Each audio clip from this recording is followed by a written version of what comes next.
Fala pessoal, tudo bem? Boa noite! Estamos chegando com mais um RCTV News Podcast. Você já sabe, toda quarta-feira, 7 da noite, nós estamos aqui para trazer até você entrevistas bacanas, convidados especiais, histórias que marcam aqui a nossa cidade e a nossa região. Que legal, hein? Ó, a gente está se aproximando do primeiro aniversário do RCTV News Podcast, hein? Em agosto a gente completa um ano de muitas dificuldades, de lutas, mas também de muitas vitórias, de muitas histórias bacanas. Então, em breve, comemoração especial de um ano aqui do nosso projeto. Daqui a pouco a gente apresenta o nosso convidado, que esse tem história para contar, hein? Não sei não se um programa só vai ser suficiente para a gente conversar com esse cara que é muito gente boa, que vai bater um papo com a gente aqui. Mas eu quero pedir para você, né, aqueles pedidos que eu gosto de fazer sempre quando o programa está começando. Primeiro, se inscreva no nosso canal. Como assim? Ainda não é inscrito no canal RCTV News Podcast? É totalmente de graça, você não paga nada. Entre no YouTube, coloque lá na pesquisa RCTV News Podcast, se inscreva no nosso canal, participe também do nosso projeto, da nossa família. Já se inscreveu? Aí embaixo na tela não tem um sininho? Aí no cantinho? É o sininho das notificações. Para que serve esse sininho?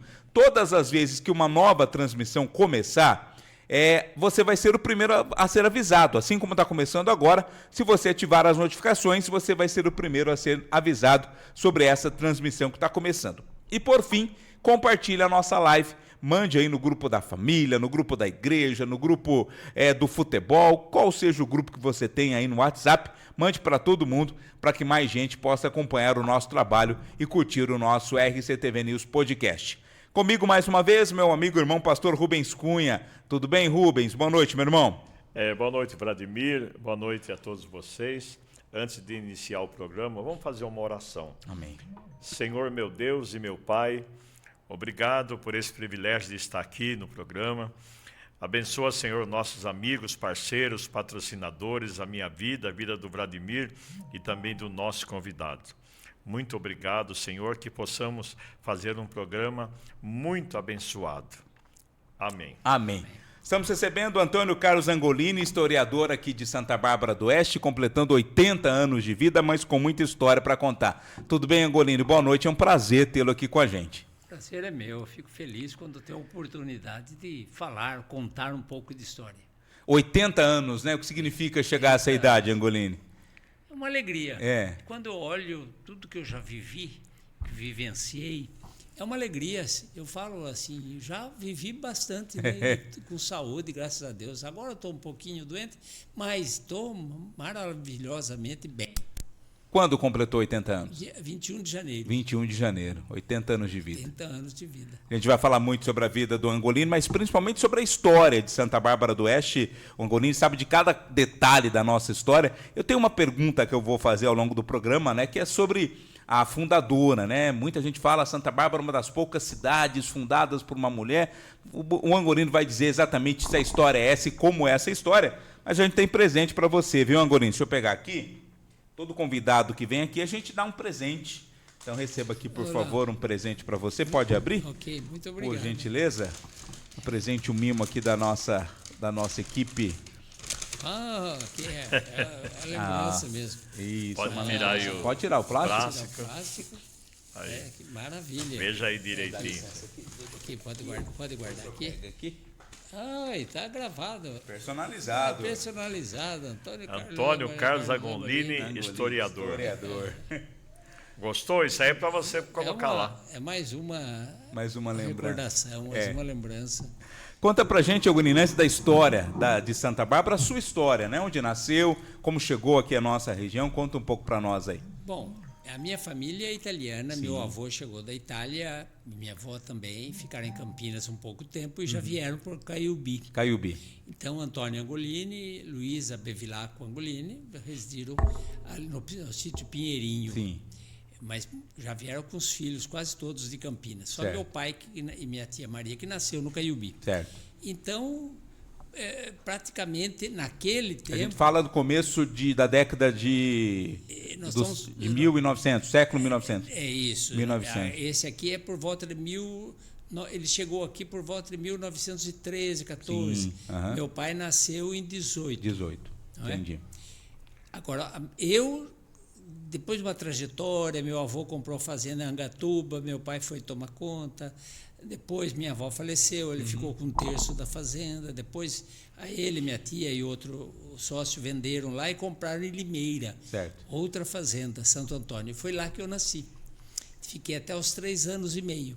Quando venderam a fazenda, com a mudança, nós passamos pelo Tupi. E lá tinha a minha tia Ida, que é a irmã mais velha do meu pai, que praticamente tinha criado o meu pai. Sim. Não, vocês não vão embora, vão ficar aqui e tal. E arrumou a casa, ela tinha um beneficiamento de arroz, moinho de fubá.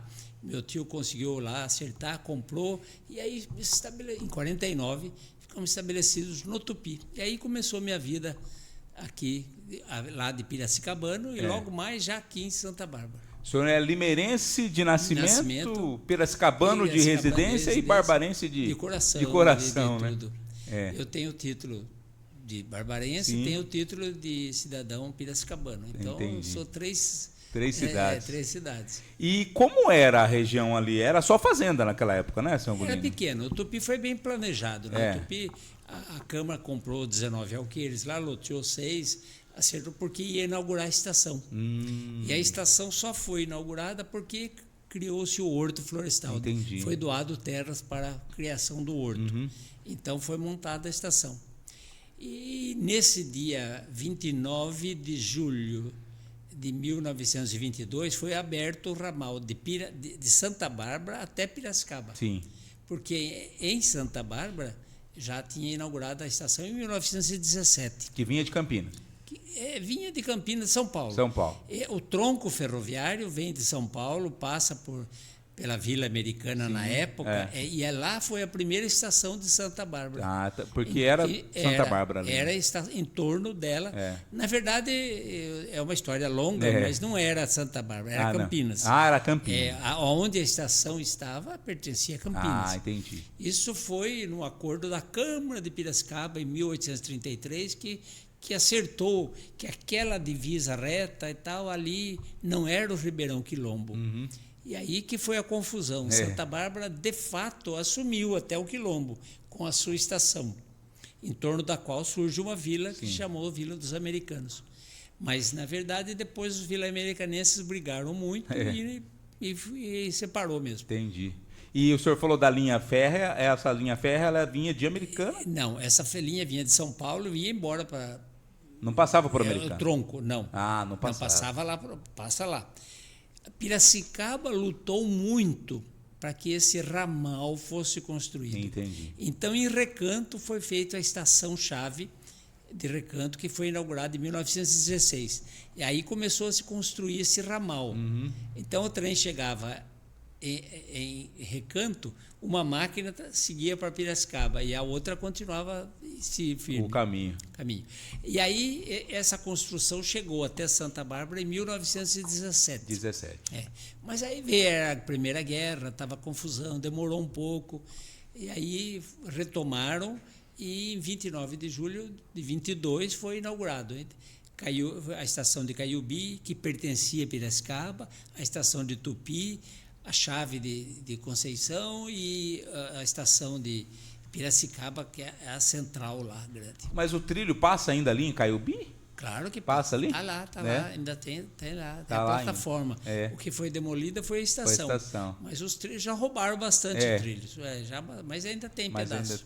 Antes até do Rubens, eu queria saber como que o senhor surgiu essa questão de ser historiador, né? Como o senhor surgiu na vida do senhor contar a história e relembrar fatos? Como foi? Eu acho que a minha mãe já gostava, já fazia álbuns, eu já tinha um quê pela fotografia, gostava de... Começou com fotos. E aí eu trabalhei, eu fiz o Senai, Fundação Home. Em 1962, em agosto, já comecei a estagiar na Home. Sim. E trabalhei em vários setores, fiz estágio em vários setores. E em 1974, já depois de ter estagiado na mecânica, torno e tudo, a eleição foi do Torinho, né? E o Crivellari, que é o encarregado da biblioteca técnica, foi ser assessor do prefeito E aí só ficou aquela vaga, quem vai, me chamaram, Angolini, você tem o jeito para isso, e fui. Lá, essa biblioteca tinha junto o setor de papelaria, depois veio o setor de xerox, tinha biblioteca muito bonita, técnica, e a ideia de criar um arquivo histórico.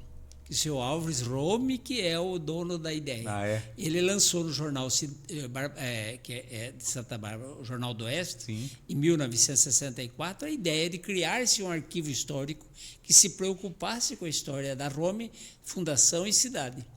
Aí, quando eu vi isso, me dediquei muito mais à história, porque eu gostava, né? Do que outras coisas. Isso foi em 74. 74, tá certo. E fui trabalhando, montando o arquivo, e eu fiz amizade com o senhor Augusto Strastin.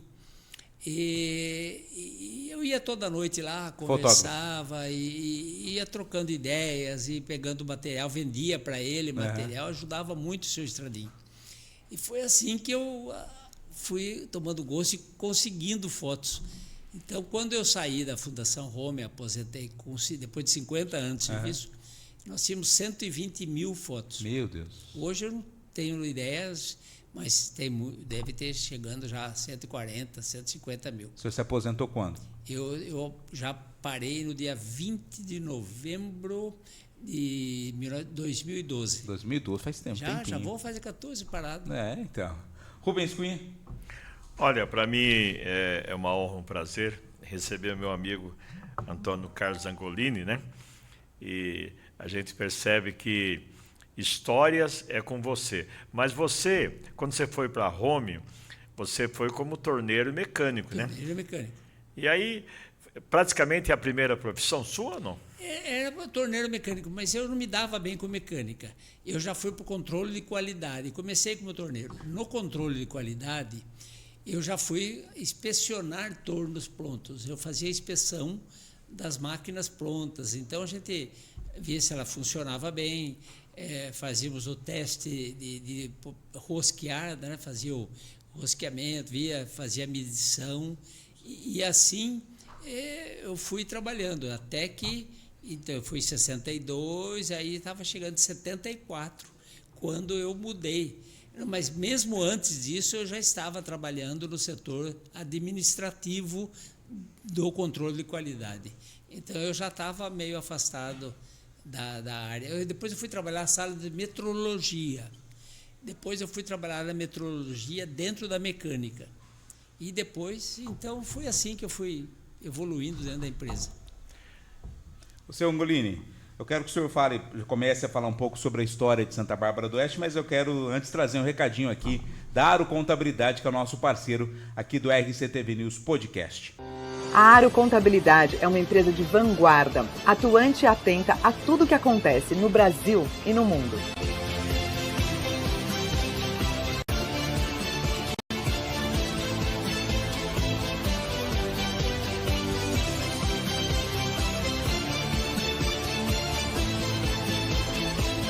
Venha nos fazer uma visita. Você não precisa ter dúvidas se tiver o parceiro certo. Aro Contabilidade. Suporte além dos números. Aro Contabilidade, sempre que a sua empresa precisar, serviços contábeis, auditoria, você pode contar com o trabalho competente de toda a equipe da Aro Contabilidade. Seu Angolini, o senhor sem dúvida nenhuma, o senhor se considera o principal historiador de Santa Bárbara do Oeste? Não, eu... Mas né? O senhor não se considera, mas eu costumo dizer, você é o maior historiador. Eu disse, acho que sou maior porque os outros são menores que eu. Eu não conheci nenhum que seja maior. Mas é brincadeira. A Sandra Edilene de Souza, que trabalhava no Centro de Memória da cidade, sim, eu fiz o convite, indiquei, porque ela era a única historiadora que se dedicava à história de Santa. Então, ela ficou no meu lugar na fundação. Então, ela é uma grande técnica, né? E toda a parte... porque hoje, o arquivo histórico chegou de uma forma amadora, vamos supor assim, colecionando fotos e fazendo, Mas aí eu percebia que tinha que partirmos para a tecnologia, porque modernizar. Né? E fizemos curso, palestra, fomos na Unicamp, com o Wagner Penati ajudando. Nós queríamos ver se ia fazer microfilme, tudo. Mas aí percebemos que o microfilme estava sendo superado. O microfilme já tinha 100 anos de uso, claro, o microfilme é duradouro, mas depende de uma leitura. O microfilme é o filme de máquina fotográfica? É isso, e é fotografado, documento Sim. e foto, e aquele fica um rolo. Depois tem que ter um leitor para aquilo, é complicado demais para achar. E aí o Vânia disse, vamos começar a ver para digitalizar isso aqui. Aí foram 4 anos de pesquisa, qual é o método, em quantos DPIs, como é que tinha que ser de qualidade. Então, aí nesse pato entrou o Wagner Penati, que foi até o último, há pouco tempo ele saiu como o superintendente da fundação, ele tinha muita capacidade, e nós fomos percebendo que o microfilme estava ultrapassado, e aí nós tínhamos que ter aquilo tudo escaneado. Mas aí começou uma outra luta. Quem vai escanear? A gente mandava para São Paulo, eles enfiavam numa máquina que nem passar pastel, a massa de pastel, rasgava. E nós fomos pesquisando. Aí chegamos à conclusão que tinha um scanner na Alemanha. No Brasil não tinha nenhum ainda. E nós precisávamos daquele scanner. Aí o Wagner começou a entrar em contato com a Alemanha, a Rome ia patrocinando pela Lei Rouanet. Então, as indústrias Rome sempre esteve por trás, apoiando a Lei Rouanet. E aí importamos, naquela época, 310 mil, naqueles anos, mais de 10, esse scanner, mais de 10, há 20 anos atrás, né? Um pouco mais até. E aí Porque já faz 13 que o senhor se aposentou? Então... 14 já. 14 quase, então faz mais de 20 anos. E esse scanner veio, é o único do Brasil. Ainda tem? Tem. Ele fazia 6 páginas de jornais em 1 minuto. Caramba! Porque ele tinha uma mesa que compensava, então abria aqueles jornais encadernados, a mesa compensava, e aí, rápido. O difícil era a indexação daquilo. Era separar no computador página por página, indexar.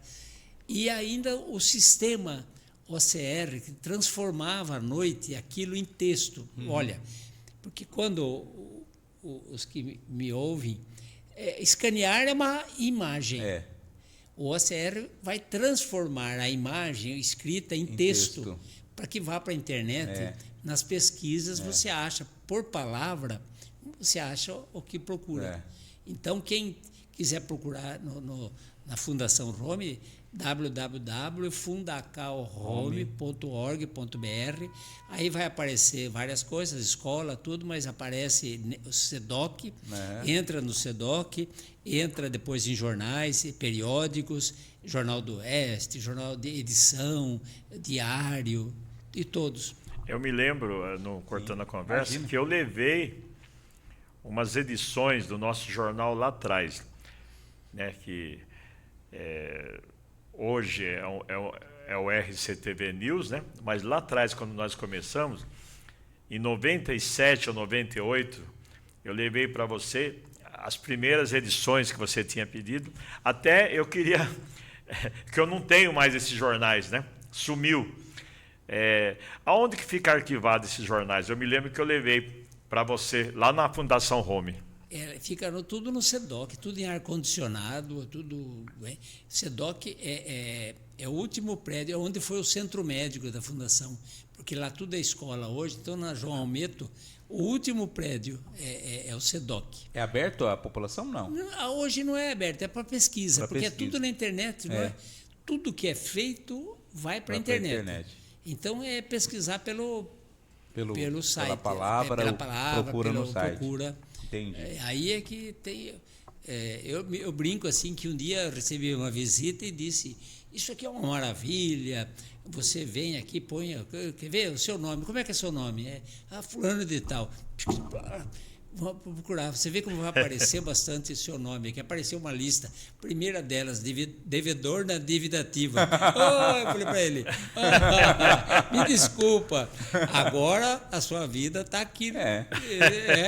E a primeira coisa foi... Eu fazendo isso como graça, mas foi verdade. Eu fiquei com vergonha. Mas apareceu que era devedor da dívida ativa. Eu falei, agora tudo que saiu do jornal aparece. Então, quando você faz a pesquisa, apareceu, né? E será que ele pagou depois? Com certeza deve ter pago. Ele era muito gente boa. Vamos ao recadinho da CIA, Associação Comercial e Industrial de Americana. A gente volta com esse papo muito bacana com o Antônio Carlos Angolini.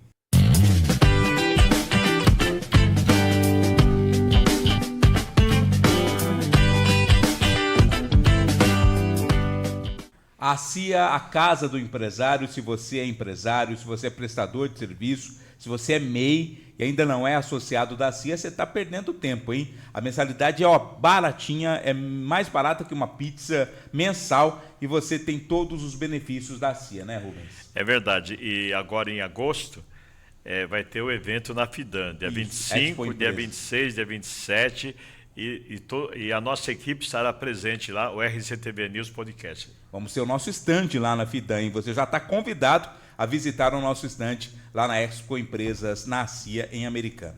Ô, Sr. Angolini, eu queria que o senhor falasse sobre a importância da Home para a história de Santa Bárbara, né?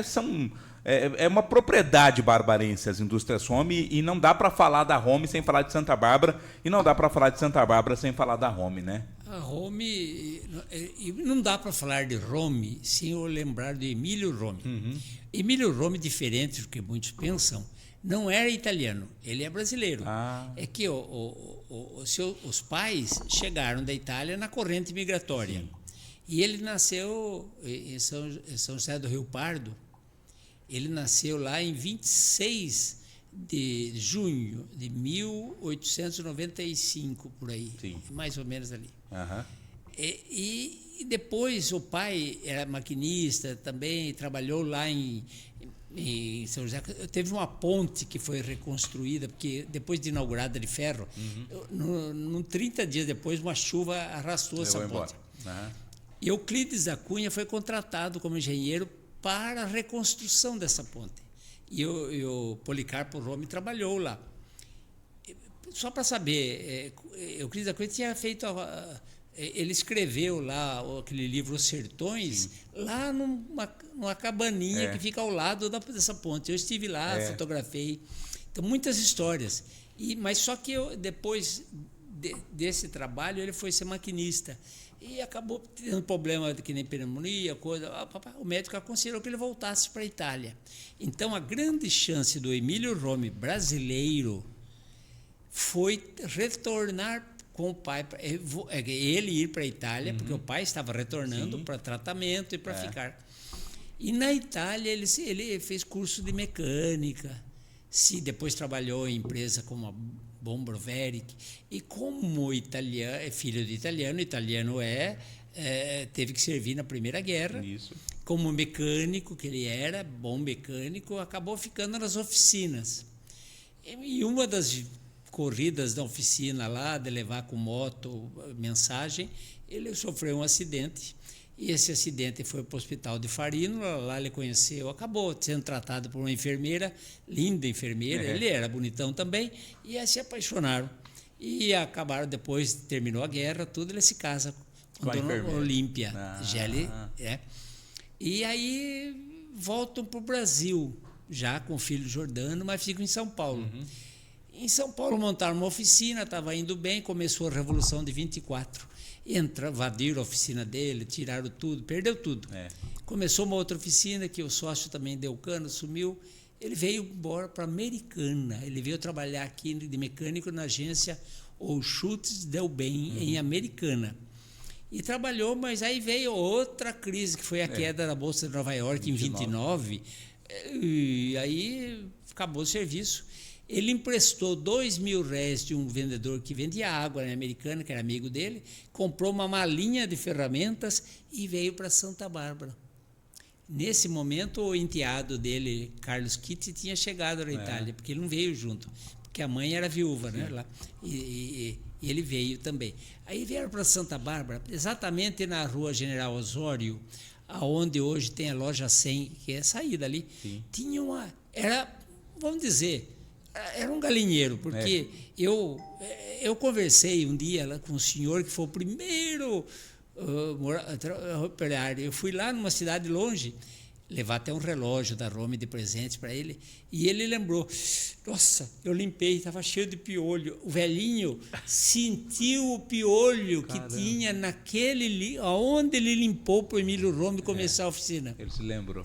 Ele falava, estava cheio de piolho. Então, tinha 2 paredes e era aberto. Foi ali que o Emílio Rome começou. Não achou pote de ouro, não teve isso nada. Ele teve trabalho.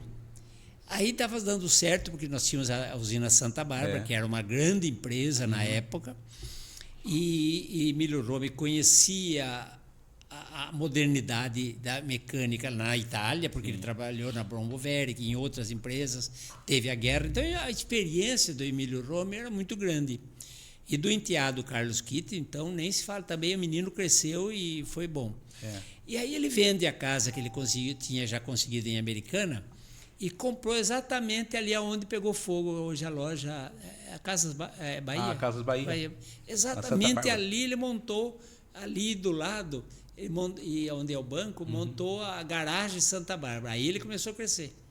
Ali ele começou a vender de tudo, desde lâmpada, material elétrico e tudo mais. Aí os americanos começaram a levar os arados para ele arrumar. Ele falou, por que o senhor não constrói arados? Em 1934, tudo é 29 de junho de 1934, ele inaugura a fundição, exatamente na rua General Osório, esquina com a Duque de Caxias. Ali foi a primeira fundição. Olha só. E aí os americanos falaram, por que você não fabrica os implementos agrícolas? Aí, além de mecânico, ele começou a fabricar implementos agrícolas. E aí a coisa foi crescendo. E foi Carlos Kitt que teve ideia de sair escrever nas porteiras das fazendas implementos Rome.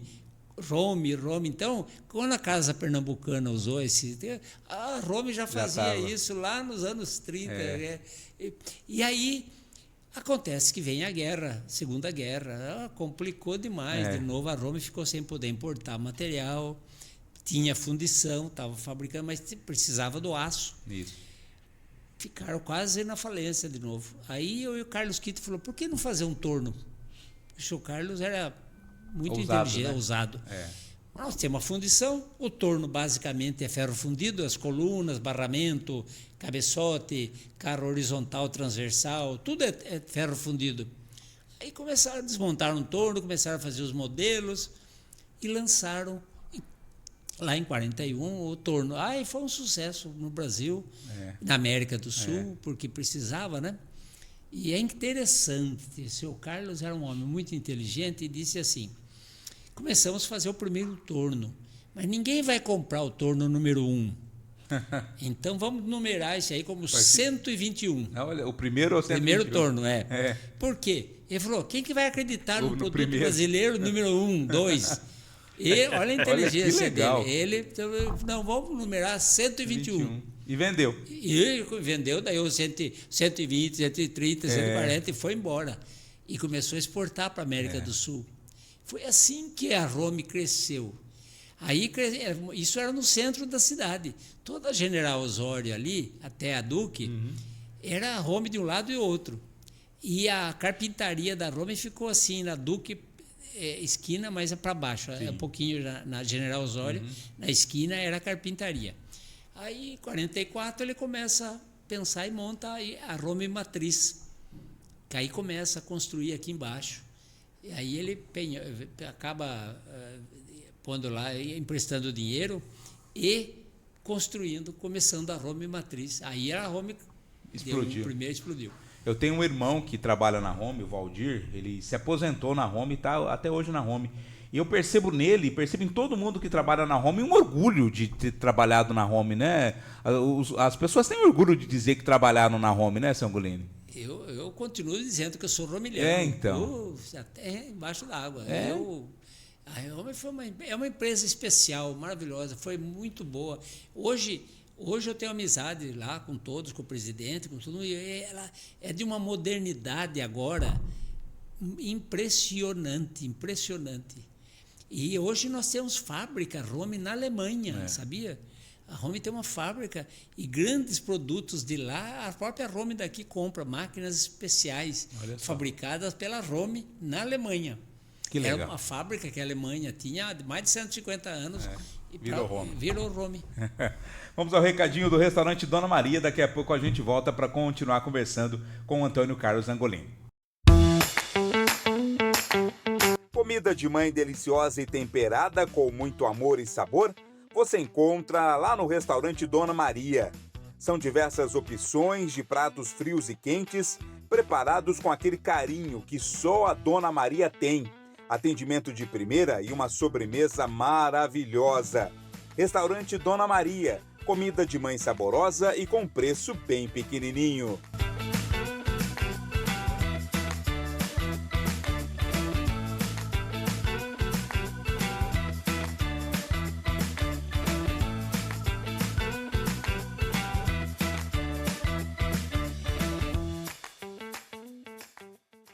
Restaurante Dona Maria, comida de qualidade, gosto de comida caseira mesmo, comida de mãe, por um preço extremamente justo. Rubens? A gente percebe que... Não, pode tomar água, Angolini. Tomar água, fica à vontade. A gente percebe que, conversando com a Angolini, a gente teria que fazer, no mínimo, 3 programas. Mas eu vou fazer uma pergunta que vai chamar muita atenção. Essa história da Romizeta. Porque... seria o primeiro carro para o Brasil. Eu queria que você contasse um pouquinho dessa história da Romizeta. Nós estávamos no governo do Juscelino Kubitschek, querendo fazer que o Brasil caminhasse 55 anos, queria trazer a indústria automobilística. E seu Carlos Kitti, novamente, vendo uma revista italiana, conheceu esse carrinho fabricado lá na Itália.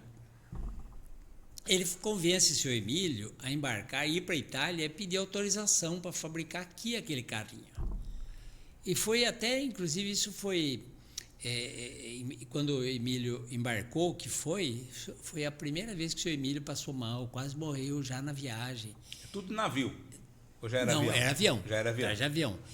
O seu Emílio teve que voltar de navio, inclusive, por causa do medo que desse pressão. Ele passou mal e depois ele acabou até falecendo em 59. Isso foi lá em 55, lá atrás, que ele tinha ido. Mas ele conseguiu viver até 59. Ele era prefeito de 52 a 55. Mas o doutor Finamore até assumiu esse último ano, 55. Por causa que ele ficou mal de saúde. Mas a autorização foi dada e as peças no começo foram importadas, começava a vir o motor. Então, a gente sempre tem orgulho de dizer que é o primeiro carro, porque não tinha sido lançado no Brasil nenhum. Esse lançamento aconteceu dia 5 de setembro de 1956 em São Paulo, oficialmente, mas ele nasceu, se eu não me engano, às 11h30 do dia 30 de junho de 1956 ali, né? Esse é o primeiro carro que foi dado a partida. Mas foi fabricado aqui em Santa Bárbara. Isso, já com peças também vindo de lá, motor e tudo. Depois, mais tarde, eles começam a importar, quem comprou a licença foi a BMW, alemã. E eles começam a fazer com motor mais forte e tal. Aí a Romy começou, então, a importar da Alemanha e assim, esses Romizetas fizeram sucesso, mas chegaram antes do tempo. O Brasil não tinha estradas. Não estava preparado. Terra de terra, aquele carrinho não era. Era para 2 pessoas, 3 máximo, né? A porta abria para frente. É uma preciosidade. Assim. O senhor chegou a andar no Romizeta? Andei. Era confortável? Era para época, né? Eu andei assim sempre que nós fomos desfilar em Campinas. Entendi. Lá no Tupi nós tivemos um amigo que passou, eu conheci o Romizeta no tempo do lançamento, ele tinha. Meu vizinho de baixo ganhou na rifa uma. E quando voltamos de Campinas, voltei no Romizeta. Que desfilou nas ruas de Campinas. Então eu conheci o carrinho. Que legal. É claro que um carrinho não se compara àqueles carros importados dos Estados Unidos, que eram grandes. Então era uma concorrência desleal com o importado, um carrinho frágil, até bonitinho, né? Que chegou antes do tempo. Vamos ao recado agora do Cicobi. Daqui a pouco a gente volta, eu quero falar sobre a questão da Dona Margarida. Até já. Em um mundo onde a pressa dita nossas decisões sobre amanhã, surge uma instituição financeira com um propósito diferente. Por meio do cooperativismo, o Cicobi Sicredi não é apenas uma instituição financeira, é uma força que conecta pessoas e empresas. Nosso propósito é claro: promover justiça financeira, fortalecer conexões e gerar prosperidade para todos. Com soluções completas para cada necessidade, seguimos construindo juntos resultados que refletem a cooperação. Cicobi Sicredi, mais do que uma escolha financeira, uma escolha de vida. Cicobi Cooperativa de Crédito também é parceira aqui do nosso RCTV News Podcast. E essa questão aí, né? Santa Bárbara, uma das poucas cidades fundadas por uma mulher. É exatamente assim? Como foi, resumidamente, a história, São Golini? Dona Margarida, na verdade, o que diz o historiador Antônio Bruno de Oliveira, que foi um grande pesquisador, que faleceu praticamente em 69, logo depois que os restos mortais dela chegaram, ele faleceu. Mas ele, o Angolini daquele tempo, muito melhor que eu, era simples, mas ele foi atrás em Santos e tudo. Então, muita coisa que eu aprendi foi lendo as pesquisas do Antônio Bruno de Oliveira. Sim. E ele comenta que Dona Margarida veio de Santos, São Vicente. Ela tinha lá já um engenho, São Jorge dos Erasmos. Foi de Martim Afonso, foi para coisa. No fim, o pai dela adquiriu, depois ele morre, ela que assume. Então, quando Dona Margarida já vem com os filhos, empregados, agregados, ele diz em torno de umas 100 pessoas, mas vieram a cavalo, a carro de boi, e vieram para cá, para tomar posse dessa sesmaria. Porque, conforme Antônio Bruno de Oliveira disse, o marido tinha adquirido em asta pública, quer dizer, num leilão em São Paulo. Então, ela, se não viesse tomar conta, ela perderia essas terras. Então, ela veio com aquele pessoal todo, né, vieram.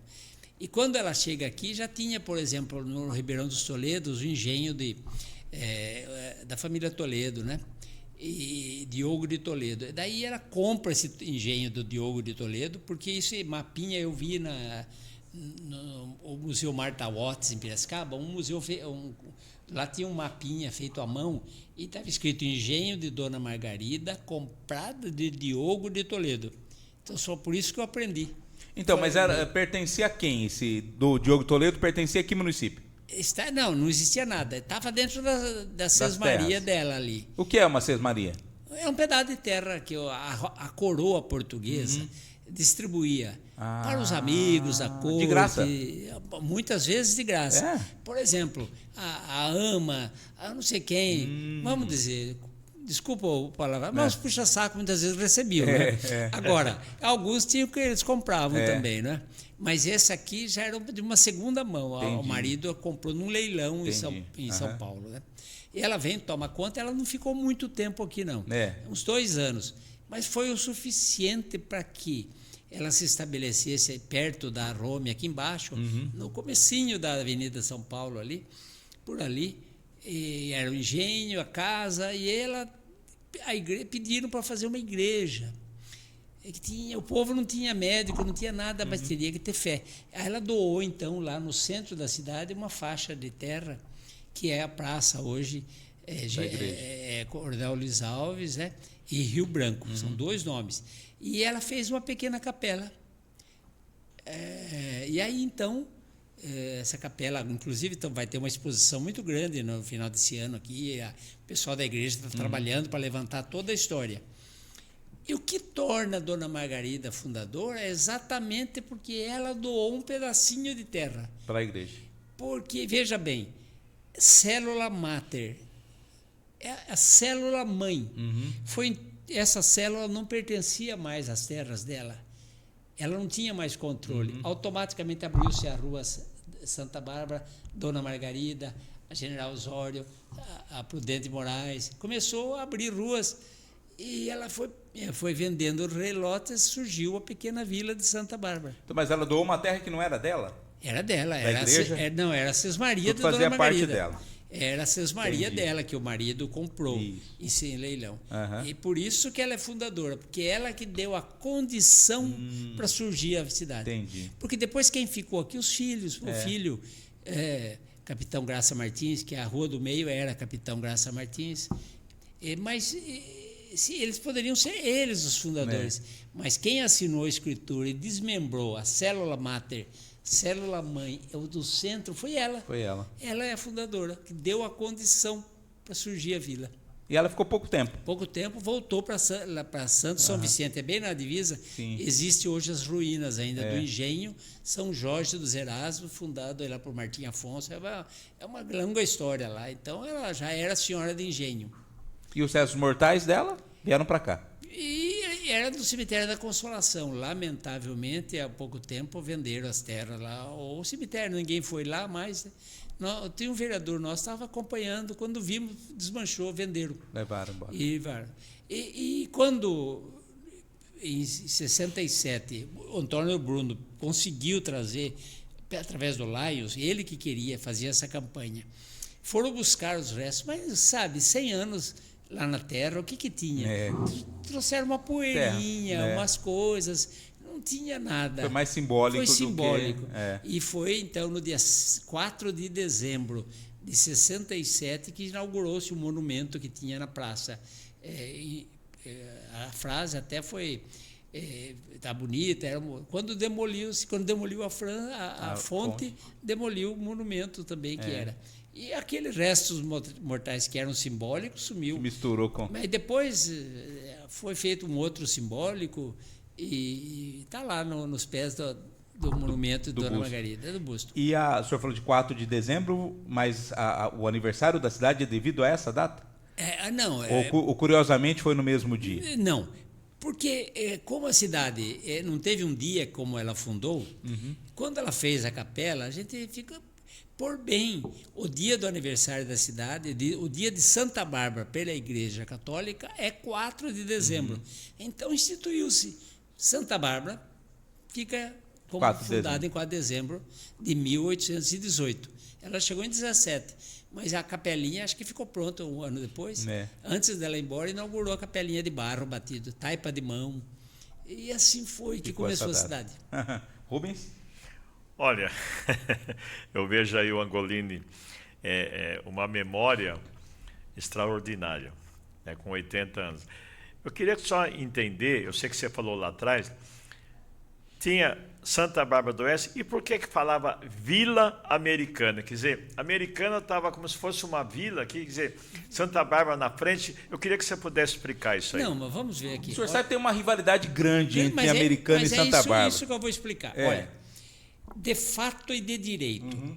Então, de fato, Santa Bárbara foi fundada em 1818. Piracicaba só se emancipou de Itu. Itu. Caramba. Tudo aqui e nós aqui também pertencíamos um pouco a Itu também, né? E o Porto Feliz também era dono de um pedaço da terra. Caramba. Então, o Antônio Bruno de Oliveira disse que as nossas terras pertenciam a Porto Feliz. Porto Feliz. Mas quando Piracicaba, praticamente em 11 de agosto de 1822, então, olha, do Margarida chegou a 18. Em 22 que Piracicaba se emancipa. Aí é que Piracicaba passa a tomar conta daqui até o Ribeirão Quilombo, né? E aí tomou conta. Tudo que era, tanto fazia Porto Feliz como Itu, nós separamos. Então, Piracicaba começou. Então, quem mandava aqui era Piracicaba.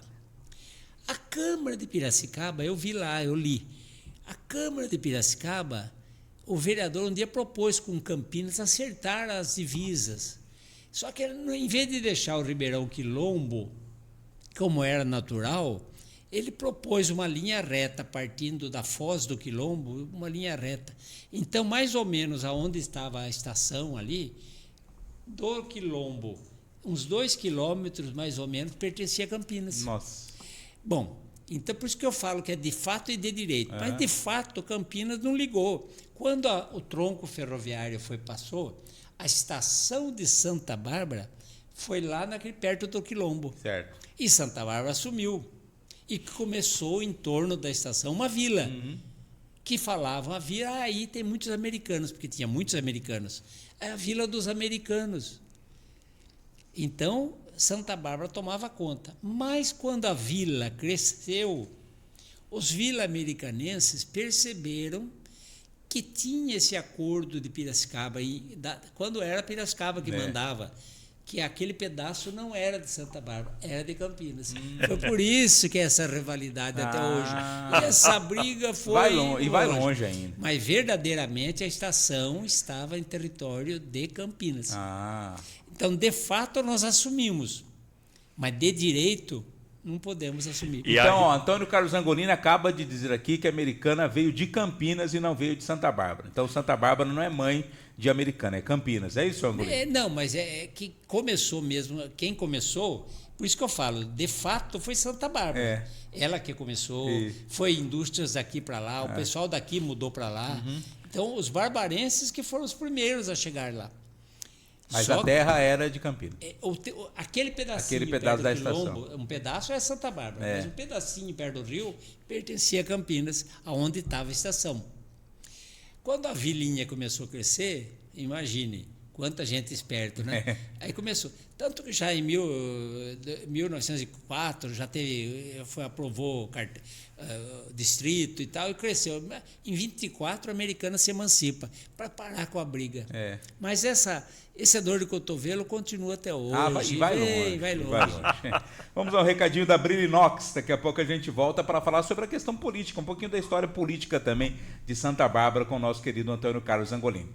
Preste atenção, meu povo, que eu vim lhe apresentar a Brilinox famosa que veio para lhe ajudar. É original e não enferruja. Pode confiar, não desbota. Limpeza pesada aguenta e nunca se desmancha à toa. Tem o esfregão essa fera, profissional de alto padrão. Pega a sujeira encardida e arranca do panelão. O esfregão, claro, é valente. No pesado é campeão. Grelha suja e bem grudada, limpa tudo num refrão. Mas se a peça for fininha, não precisa se apertar. Poliesponja tá na linha para brilhar sem arranhar. Do fogão até a pia, Brilinox é a solução. Deixa sua casa reluzindo com a Clean-Inox, tem precisão. As esponjas Brilinox são boas de montão, então estamos te esperando para fazer parte dessa missão. Brilinox, um grande abraço, né, pessoal da América Microstil, o nosso querido Wilson Sega, toda a equipe lá da Brilinox também parceiras aqui. Vamos emendar também, Tiaguinho, com o Mauro Terraplanagem. Vamos um recadinho do Mauro, a gente já queima duas também. Mauro Terraplanagem, recadinho para você. Mauro Terraplenagem, para serviços de terraplenagem em geral, conte com a experiência de Mauro Terraplenagem e locação. Também limpeza de terrenos, fornecimento de terra para aterro e locação de máquinas Bobcat. Mauro Terraplenagem e locação, Rua da Blenda, 306 no Jardim Pérola, com o telefone 3458-6017. WhatsApp 19 99781 8058. Mauro Terraplenagem. Mauro Terraplanagem, toda grande obra aqui na nossa região tem a marca da Mauro Terraplanagem. Angolini, falar um pouco sobre política, né? História política de Santa Bárbara do Oeste. O que você destaca nessa história política para você? Quais foram os grandes nomes políticos da cidade? Fala um pouco para a gente. Grandes políticos no final já começou já o pai do José Gabriel de Oliveira, ele participou. Quem foi o primeiro prefeito?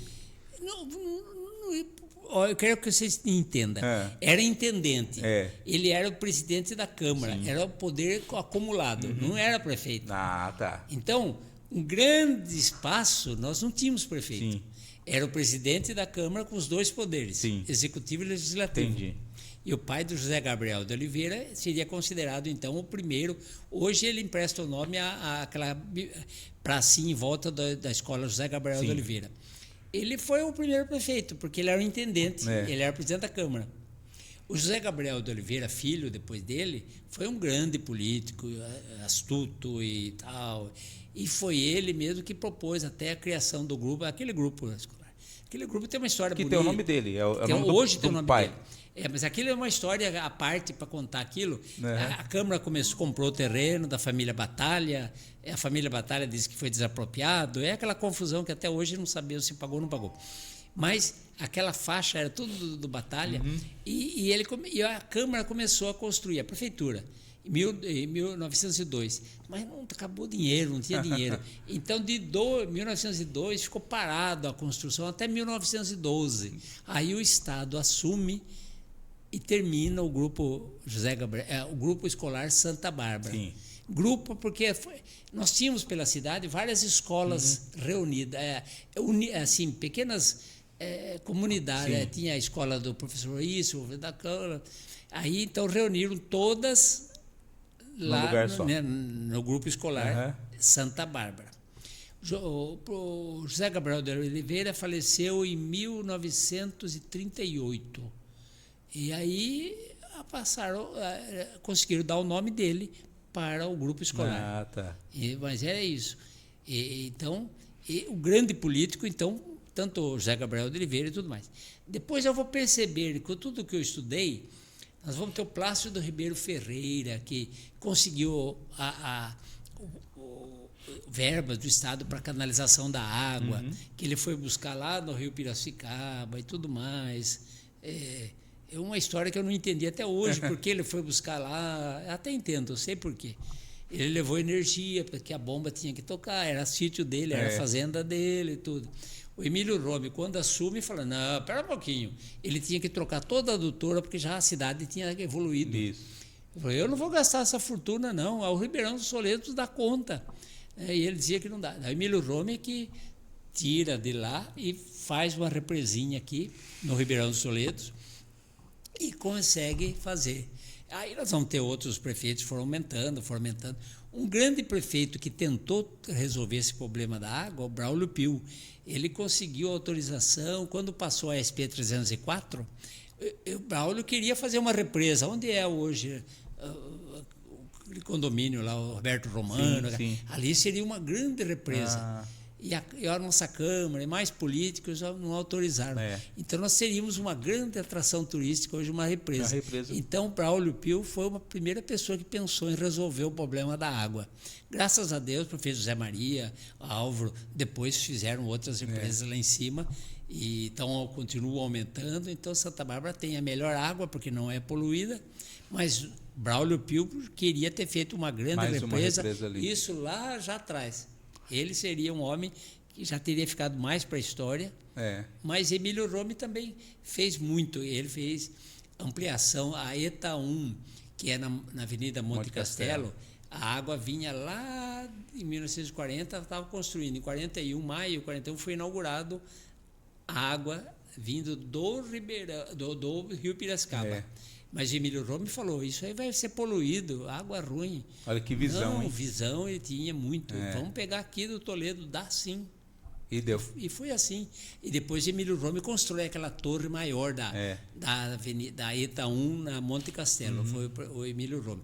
E depois o Jubim ainda construiu mais depósitos semienterrados. E assim é a história da água. Havia, na política mais recente, né, seu Marino, uma certa rivalidade, se é que podemos dizer assim, entre o Romaninho e o Zé Maria, né? Era uma rivalidade mesmo? Não, era uma rivalidade política, sim. Porque, claro, eu tenho que fazer aparecer minhas obras porque eu quero continuar. Eu fui amigo sempre do Zé Maria e amicíssimo. Romaninho, eu tinha uma admiração pela minha pessoa e eu ficava até chateado. Ele ia me visitar todos os natais em casa, levava presente, ele era meu amigo demais. E eu tenho uma passagem muito bonita, e eu nunca vi um homem tão inteligente como o Romaninho. Mas todos falam, mas Romaninho e Zé Maria fizeram um bom governo no primeiro mandato, não foi bom no segundo. Pessoal, o primeiro mandato do Romano foi prorrogado para 6 anos. E o Zé Maria também fez 6. Por isso que os dois fizeram o melhor governo. Tiveram tempo, né? Depois voltou para 4. É claro que nenhum conseguiu fazer. Não é a mesma coisa. Porque ele pagou as dívidas nos primeiros 2, começou a construir no 3, no 5 e no 6, o Romaninho deitou e rolou. E o Romaninho começou a construir a Zona Leste. E tinha uma briga, porque a Americana estava precisando, vinha muita gente para a Americana, e a Americana queria terra, né? E eu falei para o senhor Romano, por que nós já não damos uma faixa de terra para a Americana? Você está enganado. O problema mora sempre na divisa. Na hora eu entendi. Não adianta, você não resolveria. Ia trazer o problema para cá. Você vai aqui, vem aqui, vem aqui. Então ele falou assim, nós temos que fazer uma cidade nova, uma parede, provar muito loteamento. Eu sei que vai ter problema, ele falou, para levar água, igual tudo mais, nós temos que fazer uma parede para conter o crescimento de Americana para dentro do território de Santa Bárbara. Esse pessoal todo que vem para trabalhar em Americana vão morar em Santa Bárbara. Nós vamos ter expressão política, porque a Americana hoje já elege deputado, tem expressão política. E Santa Bárbara não tem. Olha a visão do Romaninho. Então ele falou, esses que vieram para cá são trabalhar Americana, mas vão ser eleitores de Santa Bárbara. Olha só. E então, exatamente o que aconteceu. Ele fez, então foi planejado, gente. A Zona Leste aqui não existe, caiu do céu. Não, o Romaninho planejou tudo. E quando ele saiu, ele aprovou quase todos os loteamentos para fazer a parede. E depois sofreu, Zé Maria sofreu, todos até trazer a água, né? O asfaltamento, claro. Mas o Romaninho sabia que nós passaríamos por tempos difíceis para trazer o progresso. Ele não dizia progresso, ele dizia progresso. Progresso. Isso Romano não é progresso. Não, mas eu só sei falar progresso. Então ele falava... o progresso tem que vir para aí, vai demorar, eu sei. Eu gostava dele, e veio. Foi isso. Que muitos não sabem, não é? Eu sei porque eu vivenciei. Ele falou para mim, eu queria dar para o americano um pedaço de terra, ele disse, você está enganado. Mas tinha essa dos dois, né? Romaninho e Zé Maria. Eu não gosto do Zé Maria, ou o Zé Maria falar, eu não gosto do Romaninho. Eu nunca vi o Romaninho falar mal do Zé Maria. Não. Nem o Zé Maria falar mal do Romaninho. Não. Nunca. É aquela trama política. Eu tenho que aparecer. Tanto que o Zé Maria, que deu o nome chamou o Romaninho, homenageou, dando o nome da avenida. Isaías Hermínio Romano, que está aqui. Ali. Então, foi o Zé Maria que homenageou o Romano. Então é assim. Rubens? Olha, a história é fantástica, porque você lembra, né, tudo, né? Você estava falando da água, mas quando eu fui vereador lá atrás, junto com o Zé Maria, em 93, né, foi inaugurado,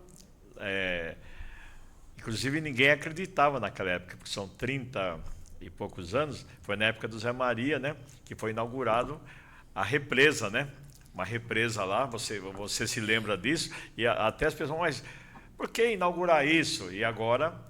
você falou da água. Agora, eu queria que você falasse, Angolini, o seguinte, qual foi... Você participou de tudo na cidade, mas o que foi que marcou mais para você, com seus 80 anos, que você participou e você é grato até hoje com esses 80 anos? Bom, eu sou grato pela Fundação Rome. Certo. Pela Rome, porque eu sempre digo assim, pela minha ignorância, eu fui longe demais dentro da Rome. Eu sempre falei assim, quanto mais sei que eu nada sei. Eu achava que eu era ignorante. Assim, né? Então, eu tenho que pôr Fundação e Rome como as minhas principais coisas. E vivenciando na cidade, na política, o tempo que eu tive perto do Romano, eu gostava, porque ajudei muito. Fizemos um praça no Caiubi. Ele me ouvia muito. O Romaninho queria reformar a praça. Como o Zé Maria reformou no centro, o Romaninho, o que primeiro queria fazer? Eu disse ao senhor Romano, se o senhor reformar a praça, muita gente vai gostar, mas não vai defender o senhor. Mas muita gente que não vai gostar vai atacar o senhor. Então, se eu fosse o senhor, medir, né? Não mexa nessa praça. Reforme a praça e faz outra praça. E ele atendeu. Ele falou, está certo. E o Zé Maria levou tanta... Até hoje fico bravo por causa disso, né? E quem gostou não defende o Zé. E exatamente o que eu falei, né? Aí o pessoal que não gostou fica falando, é a Elza Maria que desmanchou a fonte, é ele que fez isso, não é? É verdade. Eu falei pro Romano, olha, não mexa. Não mexa. Não mexa. E ele entendeu, fez a Praça João 23, lá embaixo. A João 23 é do terminal? Do terminal. Terminal agora. É. O senhor nunca quis entrar para a política? Ou nunca te convidaram? Sim. Convidaram bastante. Convidou bastante. O senhor nunca quis? Não. Eu falei, gente, todo o meu trabalho que é puro, eu faço de coração, vai virar que é político, tinha interesse, vai papar. Eu falei, não, não preciso de nada, o que eu preciso é alegria e realização. Então eu acordo de manhã e falo, obrigado, Deus, por mais um dia e que me dê disposição para fazer boa ação. Eu quero aproveitar um assunto, eu sei que muita gente sabe, muita gente não sabe. O Romaninho tinha sua casa ali na Monte Castelo. Quando o Roberto Carlos vinha, que ele vinha vindo de São Paulo, o carro dele quebrou ali. Que eu sei que foi o Meia-Noite, que também hoje ele não está conosco, que trabalhava para o Romaninho. Como é que foi essa história do Romaninho receber o Roberto Carlos na sua casa? Não foi combinado, não, Rolino? Não foi planejado? Não. O Roberto Carlos tinha passado várias vezes aqui, porque ele estava alugando uma chácara em Piracicaba.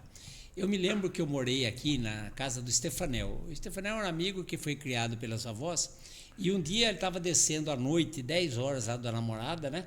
E ele era fanático pelo Roberto Carlos. E quem para o carro ali em frente ao Inocêncio Maia, ô moço,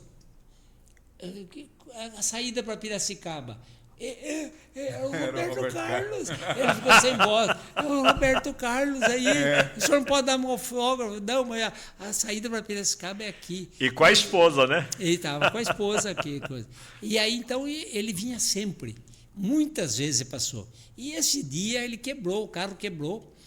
E parou naquele, porque era posto ali, perto do Romaninho, era o posto, ficou parado. Muita gente conta as histórias, e eu conheço muito, eu não me lembro o nome, agora me falhou o nome, de que até atendeu, foi buscar as peças.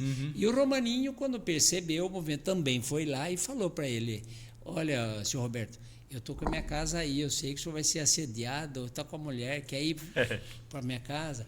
Não, obrigado. Mas daqui a pouco ele percebeu, ele falou, não, senhor como é que é, senhor Romano? Eu aceito ir para a sua casa. E aí foi, eu tenho fotos, inclusive, aí a família reuniu com o Roberto Carlos. Né? E demorou esse concerto? Demorou umas horinhas. Demorou umas horinhas, sim. E é uma coisa engraçada que eu estou contando agora, porque eu tinha levado o escotismo em Piracicaba, e fundou-se o escotismo lá, mas era um chefe mentiroso. E ele comprou um barco lá da Damoli e falou, foi o Roberto Carlos que deu esse barco. Roberto Carlos deu. Tá bom, olha. E eu contei pro Luiz Alberto, pro Edson. E não é que o local... Perguntou. O senhor deu, então, um barco... Não dei barco para ninguém, não. Se eu soubesse, eu daria. Então, a mentira tem perna curta. Quando que o cara que mentiu para mim lá... Ia imaginar que o Roberto Carlos estaria aqui e falando que me dei barco para ninguém. Imaginar. Não. E depois a Dama lhe confiscou o barco porque não pagaram. Então, mas não foi nem o Roberto Carlos. Não foi o Roberto Carlos mesmo. Vamos ao recadinho agora da Farmácia Pratão Big Forte. A gente volta aqui para fechar. Já faz 1 hora que a gente está conversando com o seu Ugolino. Não parece, mas passou rapidinho. A gente volta depois do recadinho da Farmácia Prata.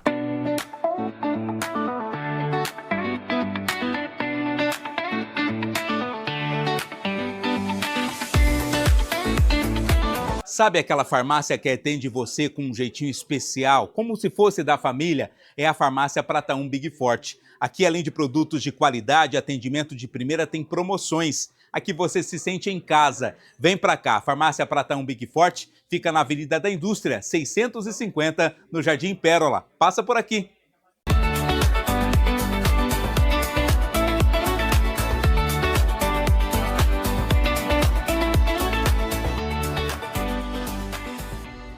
Farmácia Prata 1 Big Forte, seu Luiz Moreira. Estivemos lá sábado, né, Rubens? no dia 11, fazendo o sorteio da TV 58 polegadas, uma peça muito bonita lá, né? Uma peça bonita, foi uma mulher que ganhou a TV. Priscila. De 58 polegadas. Parabéns, Priscila, parabéns, seu Luiz, toda a equipe, foi uma festa maravilhosa e vamos ter mais aí. Tem mais lá na farmácia Prata 1 Big Forte, é farmácia popular, tem remédio de graça para asma, hipertensão, diabetes. Então, se você precisa de remédio, medicamento de qualidade com precinho, camarada, atendimento de primeira, é na farmácia Big Forte Prata 1, fica na Avenida da Indústria 650, no Jardim Pérola. Senhor Gorino, a gente está terminando, né? Infelizmente tinha tanta coisa para perguntar para o senhor, mas vai ficar para as próximas edições. Mas eu queria que o senhor fizesse, né, rapidamente aí um resumo do que o senhor viveu, né? Que foi a vida para o senhor até aqui nesses 80 anos e que o senhor espera aí para o futuro. Eu espero que Deus me dê forças, eu quero morrer trabalhando. E eu compartilhei. Chega no 100 facinho, não chega? Chega. Não sei, não. Com essa cabeça boa, chega. Mas aí eu fui aqui em Santa Bárbara, participei do Grupo Escoteiro da Purus, desde o começo, isso ajudando. E esse exemplo que a gente dá, por isso que eu levo a vida muito sério, porque muitos meninos olhavam para mim como uma pessoa que tinha que dar exemplo, não é? Ou segue, não é?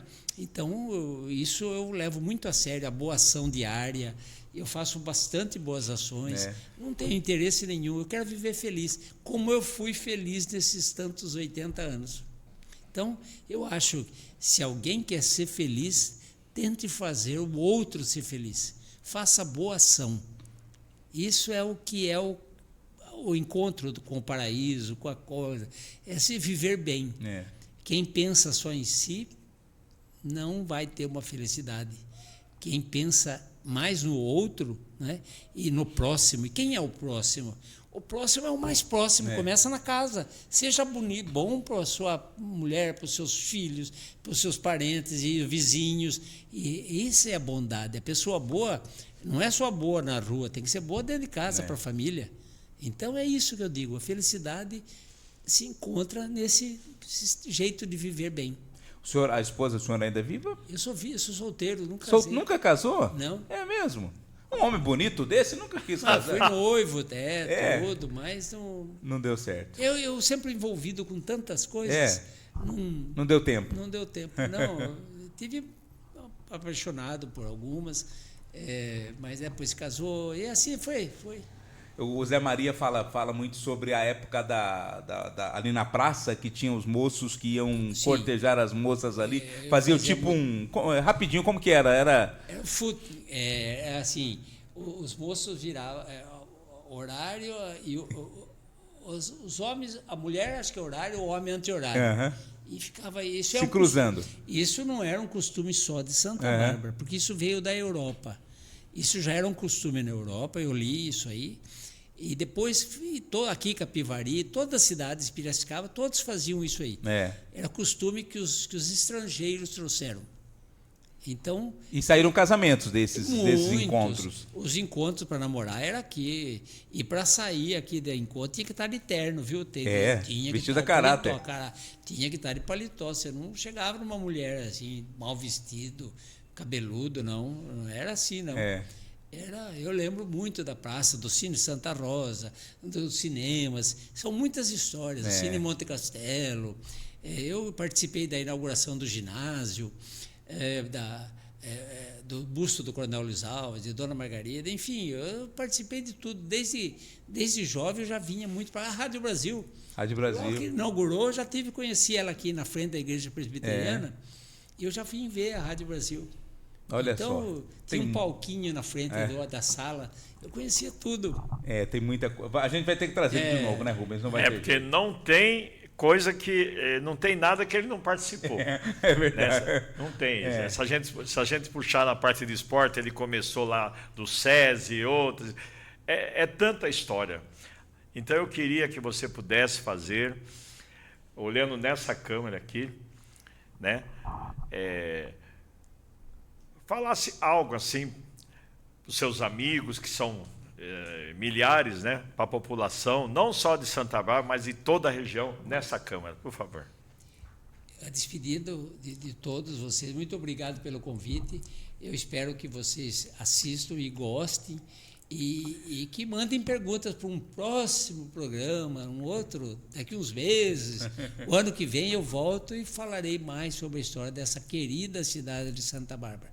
Você pode gostar de Santa Bárbara, mas mais que eu não, até igual. Obrigado a todos. Obrigado, senhor Angolino. Eu adoro conversar com o senhor sempre, adoro ouvir histórias. O senhor tem muita história para contar. Parabéns pela sua vida, seus 80 anos. Muito obrigado, viu? Obrigado, eu que digo. Antes da gente encerrar, o incentivador que me incentivou e falou bastante de você, nosso querido amigo Gilson Novaes. O Gilson grande. Ele falou, leva o Angolini. Eu falei, calma, vai chegar, só que nós vamos ter que fazer 3, 4 programas. Então vamos agradecer a Deus. Senhor, meu Deus e meu Pai, eu agradeço pela vida do nosso querido Angolini, pelos seus 80 anos, de estar aqui, aceitar o convite.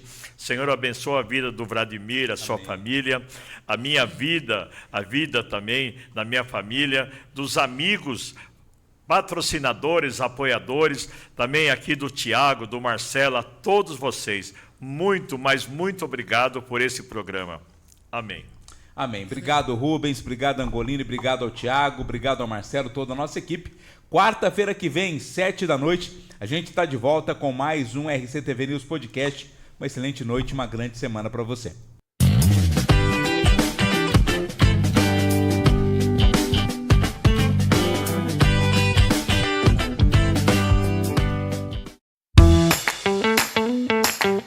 Comida de mãe deliciosa e temperada com muito amor e sabor, você encontra lá no restaurante Dona Maria. São diversas opções de pratos frios e quentes, preparados com aquele carinho que só a Dona Maria tem. Atendimento de primeira e uma sobremesa maravilhosa. Restaurante Dona Maria, comida de mãe saborosa e com preço bem pequenininho.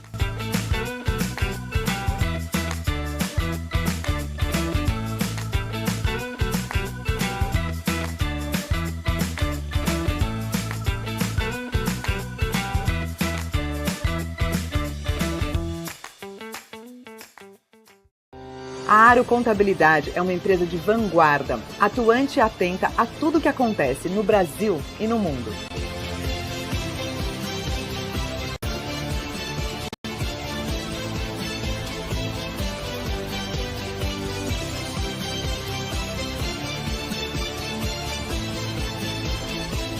Venha nos fazer uma visita.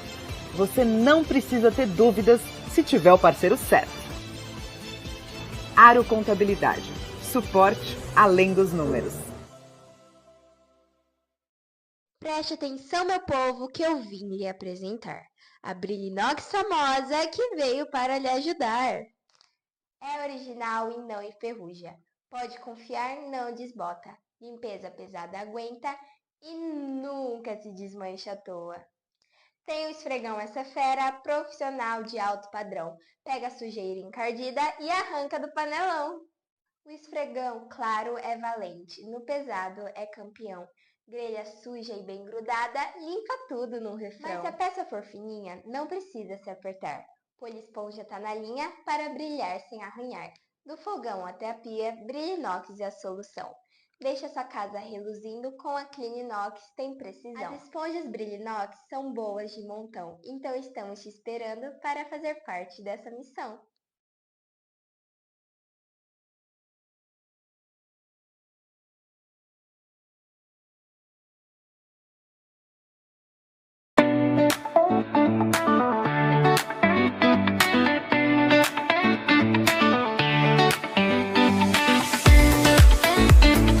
Sabe aquela farmácia que atende você com um jeitinho especial, como se fosse da família? É a farmácia Prata 1 Big Forte. Aqui, além de produtos de qualidade, atendimento de primeira, tem promoções. Aqui você se sente em casa. Vem pra cá, farmácia Prata 1 Big Forte fica na Avenida da Indústria, 650, no Jardim Pérola. Passa por aqui.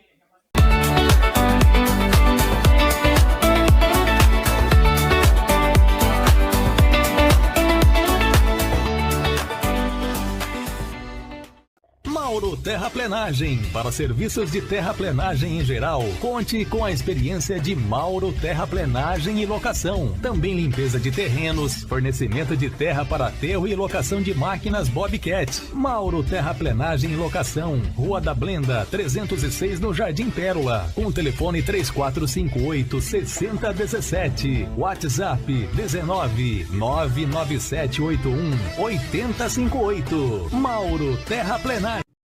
Em um mundo onde a pressa dita nossas decisões sobre amanhã, surge uma instituição financeira com um propósito diferente.